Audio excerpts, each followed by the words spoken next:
And actually, you know what? This scene became a meme in Korean communities. People went on saying that the writer herself couldn't find the reason why Darmi likes Dosan at that point. Like, dude, don't put love as the determining factor of your judgments for a business. Thank God this was a Disney drama, because if not, this startup would have failed 100 times over.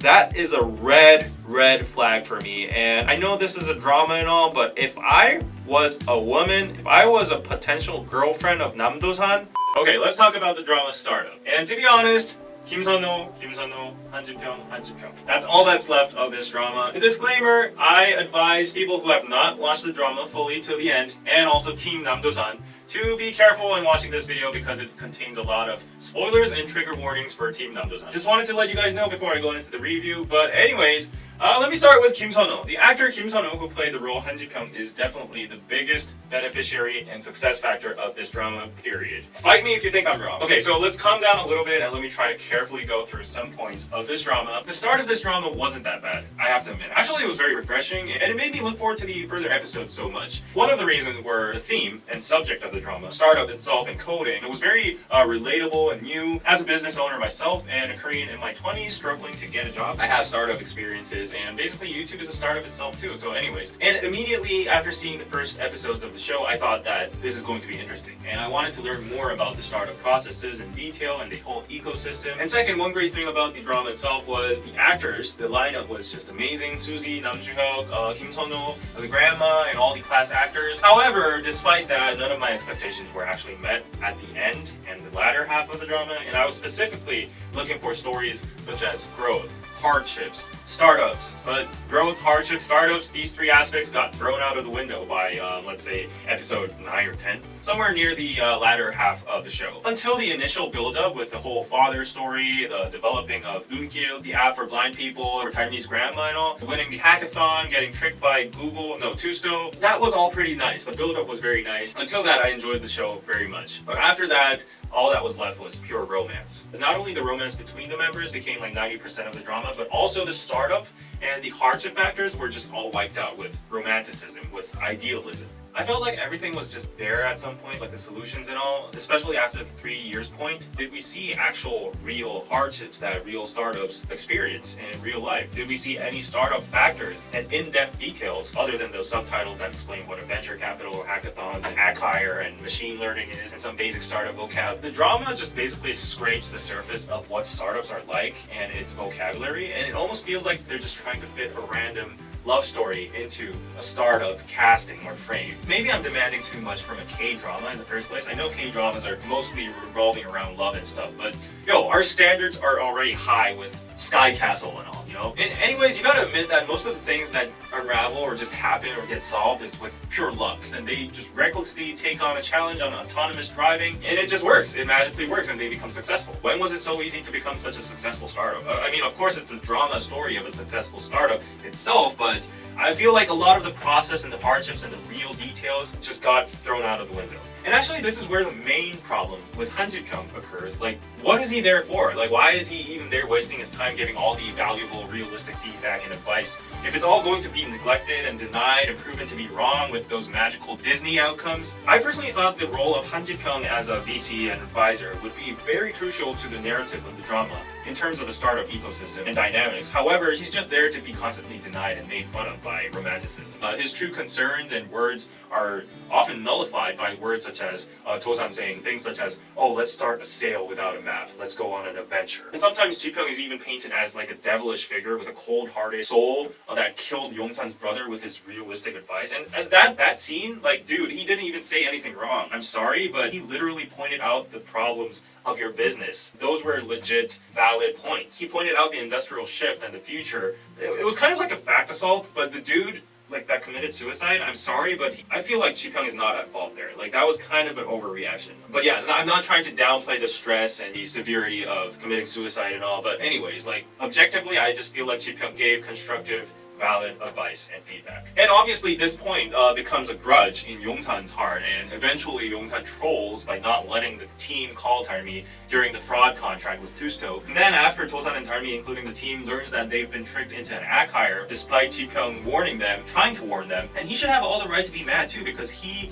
as their advisor, tried to play his role and tried to warn them beforehand, but he got stopped by their own teammates, and he could have some kind of passive-aggressive words. And because of those words, Dosan decides to punch him and beats him up, and they get into a fight. Dude, that's not it. Like, seriously, I don't get it, because all I've been seeing for the whole time is the Samsung members trolling themselves and making their own problems, and weirdly enough, Ji-Pyeong receives all the hate when he's the one that's actually trying to care and solve the problems with realistic advice. Ji-Pyeong's just being professional, and at some point I feel bad because the drama's trying to like sometimes paint him as the villain. But in reality, the real villain is Samsung members themselves. And yeah, speaking of villains, the question is, was there actually a villain? I mean, technically the two developers and the Morning Group president and his heir, Inja's brother, they were the villains, but let's be honest, I don't even remember them because they don't qualify as villains. Those dudes are just so easily defeated. They're just brushed off. There's no such challenge at all. Like every attempt they make, like from the lawsuit threatening, the ransomware virus, the lobbying corrupt journalist, those attempts just get defeated by the smart CEOs Kdrama and genius developer Dosan. At this point, those villains are just like Team Rocket from Pokemon. Now, if we're talking about a real villain, like take reference to Itaewon Class, the Changa company president, that old dude, or the nurse from It's Okay to Be Not Okay. The notoriety and twist there, like that's what I call a real villain and the function of a villain in a plot. Also, I know that this is a friggin' drama, a K-drama, and I might be overreacting. I might be ranting, but isn't this drama supposed to have some sort of like some kind of purpose to give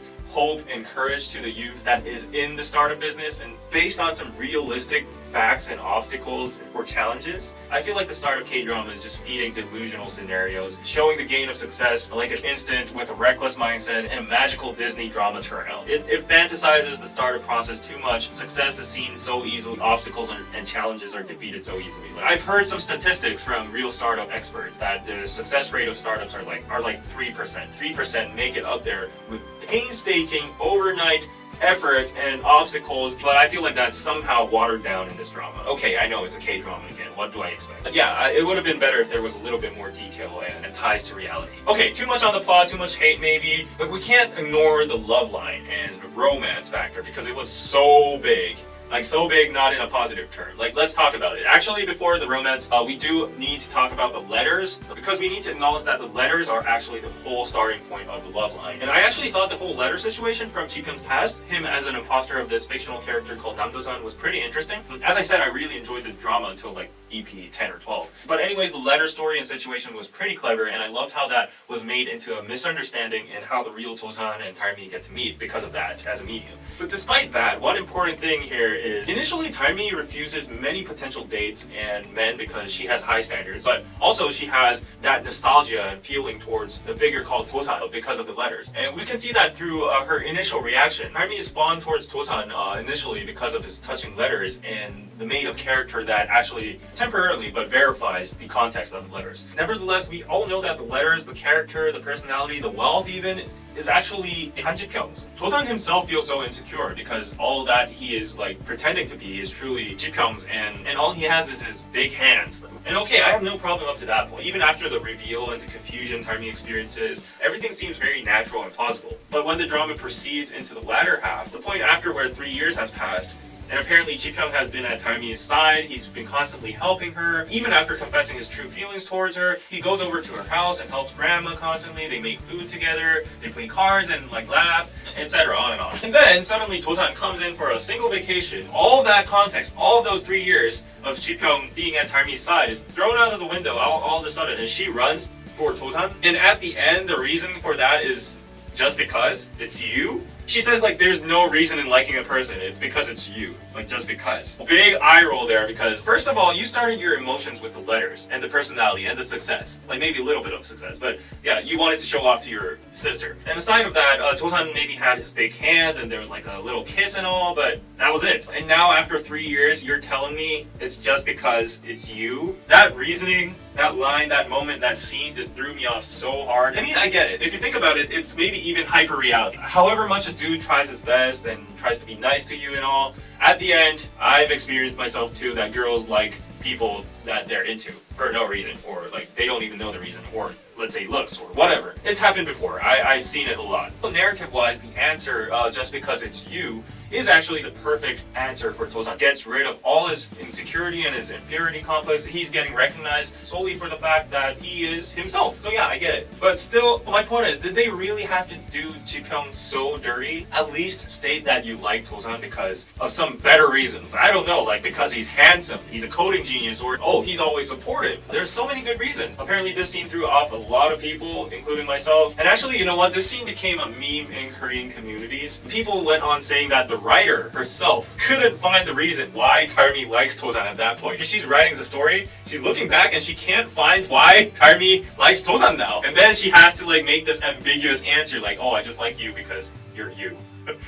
So yeah, that became a whole meme, the writer not being able to find the reason why Tarmi loves Dosan. And on top of that, I didn't even understand how easily Ji-Pyeong could just give up on Tarmi after all that pursuit in just a single night after getting drunk with Dosan and reflecting about his own hands. He just gave up too easily. It was just like this, and the story just flips 180. He just wishes the best to Dosan, like go for her, you have big hands that win over all the letters and like plant and whatever. That was such a stressful scene. So anyways, doing some analysis here, I feel like the biggest problem of this drama was that the writer chose to give all the stories, the narrative, the context, the background towards Ji-Pyeong in the first half. She went all in on Ji-Pyeong in the first half. He was the main arc. He was the main character regarding his childhood, the letters, the relationship with his grandma.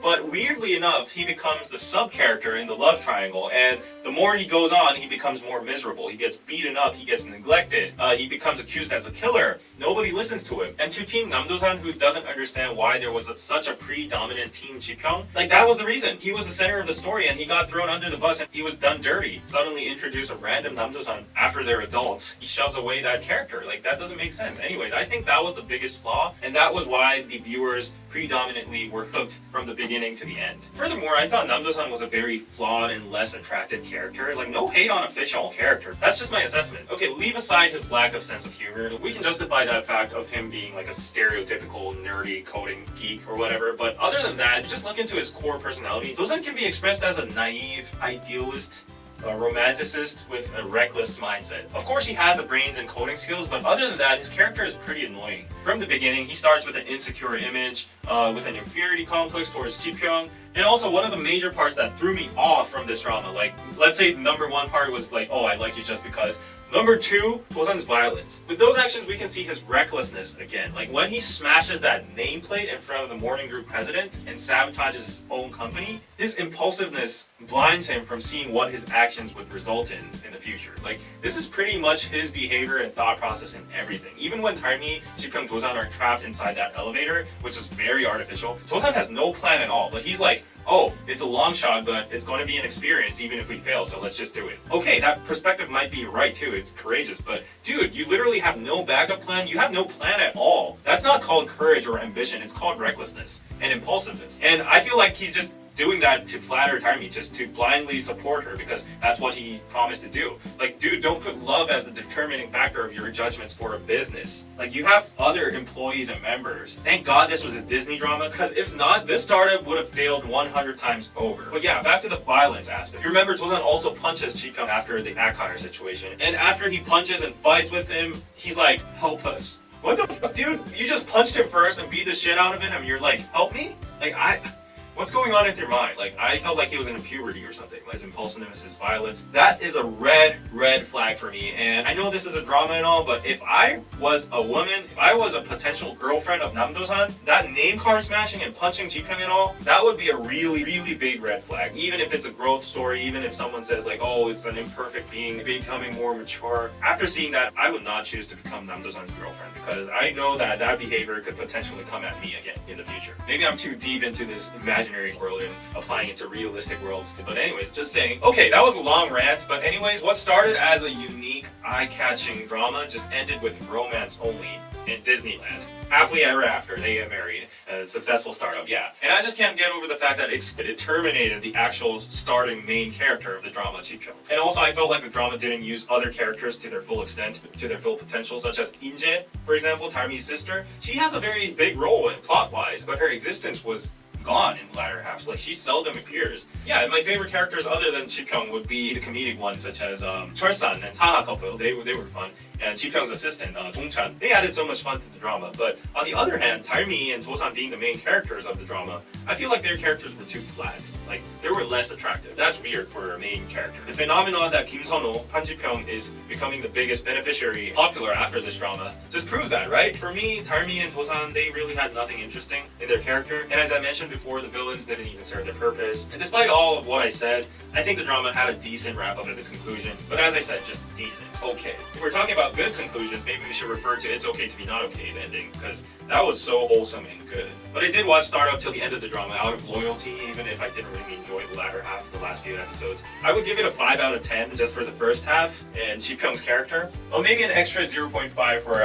Yeo-jin-gun's special appearance. I had no clue that he was the actual AI speaker's voice, Young-shiri. The funny thing is, probably that was the biggest surprise factor in this whole drama. There was no plot twist, there was no surprise factor. So yeah, in general, I enjoyed it, but I definitely thought it could have been way better. And I think my greatest achievement here is that I at least got to know a great actor named Kim Sun-ho. Ironically, he's actually become a superstar now because of this drama, and all the Korean girls seem to be in love with him. Like, his plays are selling out, every single fan cam of him is going viral. But yeah, anyways, that was my unorganized rant-ish review on the K-drama startup. Maybe it's too late to say this, but I hope you're not too offended or pissed about my review. It's just one random Korean dude's opinion. And if you have different thoughts, if you're on Team Namdosan, or if you have different opinions, please share them in the comments. And before I end the video, I just want to let you guys know that we have a Discord chat and a designated K-drama chat within it too, where K-drama lovers, including me, share their reviews and thoughts real time and sometimes do watch parties too. Make sure to check it out on patreon.com/DKDKTV. Thanks for watching this rant, and I will see you guys next time. Bye bye.